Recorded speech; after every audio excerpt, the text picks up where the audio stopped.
the Protectors of the Wood Adventure Series.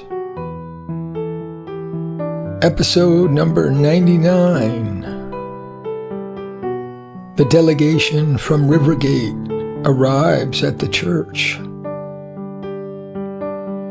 I wish you a rainbow all around your head, a safe place inside when you're dreaming in bed, a future beyond me where hope lights the way, a life to be living when I've gone away.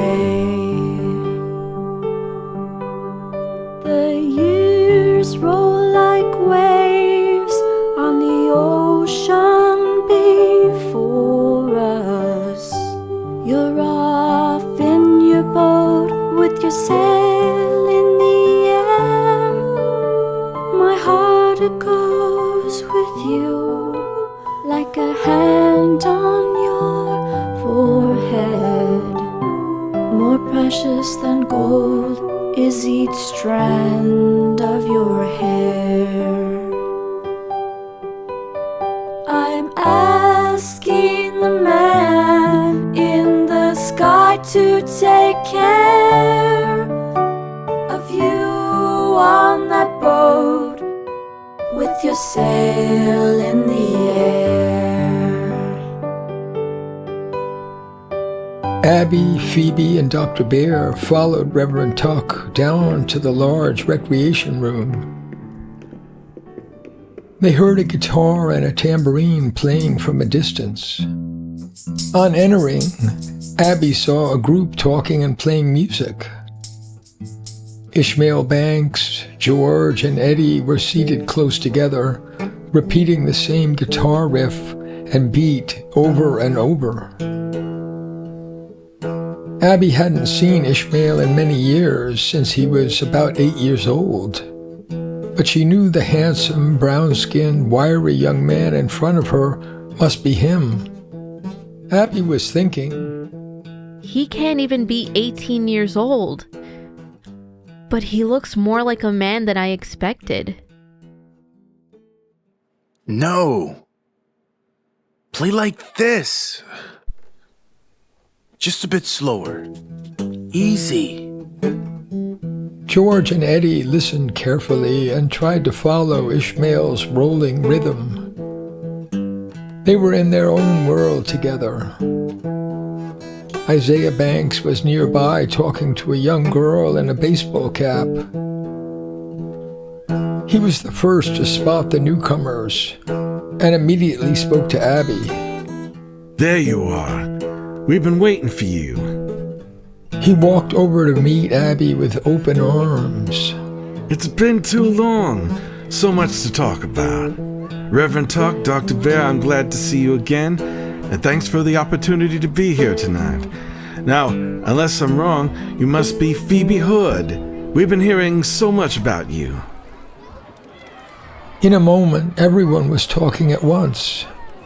Pastor Banks and the new girl joined the conversation, and Ishmael, George, and Eddie stood up to say hello. Isaiah quickly pulled Abby aside and said, "This is the one I want you to meet. She has good news." Abby recalled Isaiah's habit of being everyone's parent or uncle or older brother, even for people twice his age. He had a kind of charisma Abby remembered from childhood, the ability to bring people together and reach out to those needing help. Isaiah had been the assistant Sunday school teacher when Abby was 8 and 9 years old. Vivid memories flashed through her mind. Isaiah must be almost 30 now, and he probably pushed everyone into making this event happen. Pastor Banks, mother of Isaiah and Ishmael, was already engaging Tuck in conversation. The two were about the same age and seemed like natural allies. Meanwhile, The new girl joined Abby and Isaiah, but seemed reluctant to speak. She was barely as tall as Isaiah's shoulder and had short hair and a multicolored baseball cap. Abby felt there was something familiar about her. Isaiah, with a gleeful, mischievous smile, was looking back and forth between the two. Ooh, too noisy in here. Isaiah led them to the far side of the room. Abby was racking her brain, trying to remember something. Go on, Cali, tell her. This is a reunion. With Ishmael and me, there's 4 of us here. Cali Cordona, Sunday School, the Young Warriors Club. You were talking, girl. You had a superpower. You got it. Cali hugged her. It's been so long. And I was what, only 7 when you left? The youngest of our group. But you remember. Abby's eyes were tearing up. And that's not the only surprise. Listen to this. I was leaving the house today, and Sonny introduced me to the new people who've taken one of the rooms. And they are your parents. Cali waited for her to react, but Abby just stared. Don't worry. They looked fine and everything. We talked for a few minutes. Sonny Walker? Are they living with him? Well, sort of. Sonny takes care of a couple of houses near his land. He organizes people to clean them up and lets people move in. You remember, it's kind of a shared situation. Sonny grows food, they share a kitchen, like that. But Sonny doesn't live there. He sleeps in the shanty. Abby clapped her hands. Oh, thank you, thank you. I've got to visit right away, like tomorrow. She embraced Cali, who smiled and blushed. So how did you get here tonight? Cali and Isaiah looked at each other. Well, you may not know yet, but Snake River Bridge is closed as of the last thunderstorm. We took the boat, had to. The boat? To Middletown? Oh, tell me about it. Well, you remember, Sonny has these fishing boats and dinghies and canoes and all that piece of land that slips down to the Snake River, right? It seems like Sonny saw all this coming because his daughter and him went to River City a few weeks ago and bought a used river launch and an old flat-bottomed aluminum boat with a decent motor and took it all the way up the Half Moon to the Snake River dock. You remember his daughter Sharon? Always crazy about boats and fishing and exploring the swamp? Well, she already been making a run to Half Moon and back every day with the large dinghy, and in no time she found a channel to take the launch on that route. Well, with the high water, she can take 11 or 12 people at one time and bring supplies back from Evansville and Half Moon. Sometimes she goes all the way to River City. And just this week, a lot of people have been ferrying 3 or 4 customers each trip across the Snake to the highway ramp, where you can catch the bus. Wow. No wonder you're all here to start something. I didn't even know. Well, that's not quite true. This problem has been growing for years. They're always moving the docks to higher ground. How interesting. You know, I love boats. I miss them, but I do have one of my own. A small dinghy. Phoebe and I crossed the Half Moon a few days ago. It set us all thinking in a new way. At first it was just us poor unfortunate ones in, as they say, swamp town, getting the short end of the stick again. But then I realized that this is a bigger problem, much bigger. Unbelievably big. It includes everybody. That's our message tonight. Oh, no wonder. Of course. That could be a good thing. It is a good thing. In fact, it's always been that way, but now we can see it more clearly. You're cheering me up. This is so exciting. And you must be staying in Middletown tonight. Allison and Chi-Chi are giving us the greenhouses. Plenty of room. And you're going back tomorrow by boat? Yep, all of us. Can I come too? Sure. Sharon always has room on her way back on the morning run, but she won't be coming upstream until about 11. Where do you meet the boat? On that landing spot near the Main Street Bridge. I'll be there at 10:30. But I'm broke. I got you. We're glad to have you. Cali smiled. They had some unspoken understanding.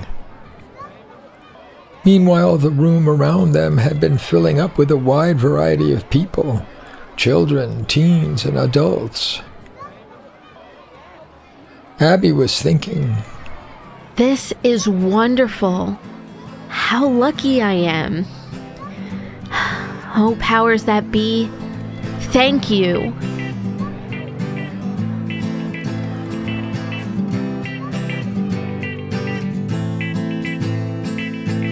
Hands down, we'll never make it through this place alive. We never knew that the avenue went down that awful dive. And hang on, I can't see no bottom, it's getting ready to fall. No time to pray, and I'll just say my love to you all. No time to pray, and I'll just say my love to you all.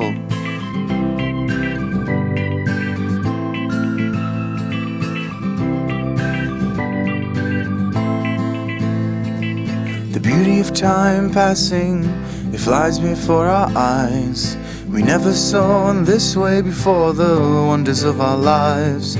There's everything to love and everything to fear. It's planet Earth and the universe, and nature lives here. It's planet Earth and the universe, and nature lives here.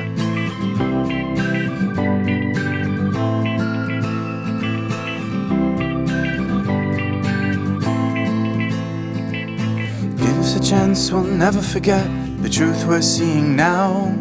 We'll fight for this world on and on, deep into the great beyond. There's everything to love and everything to fear. It's planet Earth and the universe, and nature lives here.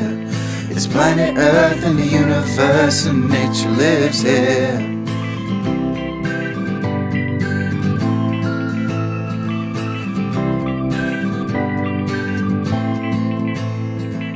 See the years for life to grow, 1 billion more for all we know, working through the pain and fear. See the world through all your tears. It's planet Earth and the universe, and nature lives here. It's planet Earth and the universe, and nature lives here.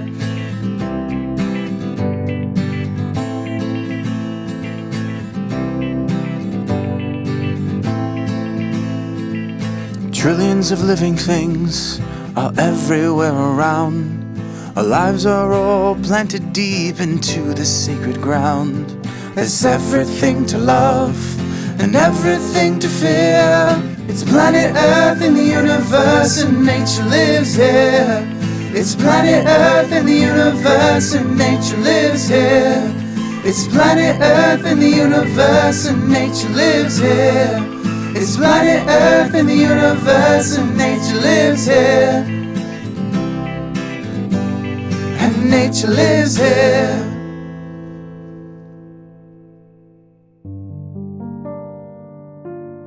Thanks for listening to the Protectors of the Wood Adventure Series.